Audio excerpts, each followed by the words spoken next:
नागपूर महानगरपालिकेकडून गणेश विसर्जनाची तयारी पूर्ण झालेली आहे। मी सध्या आहे नागपुरातील फुटाळा तलाव परिसरामध्ये आणि नागपूर शहरामध्ये नैसर्गिक तलावांवर बाप्पाच्या विसर्जनाची बंदी आहे। त्यामुळे आपण बघू शकतो अशा प्रकारे सगळे तलाव जे आहे ते टिनाचे पत्रे लावून महानगरपालिकेकडून सील करण्यात आलेले आहे। कुणालाही बाप्पाचं विसर्जन करण्यासाठी तलावावर जाण्याची परवानगी जी आहे ती देण्यात आलेली नाही, परंतु कृत्रिम तलावांची व्यवस्था उत्तम रीतीने करण्यात आलेली आहे। नागपूर शहरामध्ये तब्बल 216 ठिकाणी 419 कृत्रिम तलाव जे आहे आणि टँक तयार करण्यात आलेले आहे। ज्या मोठ्या बाप्पाच्या मूर्ती आहे 5 फुटापेक्षा जास्त, त्यासाठी गोरेवाडा परिसरात व्यवस्था करण्यात आलेली आहे। परंतु नैसर्गिक तलाव अशा प्रकारे जे आहे ते बंद करण्यात आलेले आहे। त्यासाठी टिनाचे पत्रे जे आहे ते या ठिकाणी लावण्यात आलेले आहे।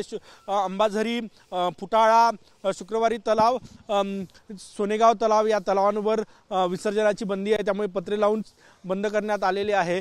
कृत्रिम तलावांची व्यवस्था करण्यात आलेली आहे। दुसरं महत्त्वाचं म्हणजे फोन करा आणि बाप्पाचं विसर्जन करा, फिरत्या विसर्जन वाहनाची व्यवस्था सुद्धा नागपूर महानगरपालिकेकडून करण्यात आली आहे। कॅमेरामॅन सचिन सयामसह गजानन उमाटे, TV9 मराठी, नागपूर।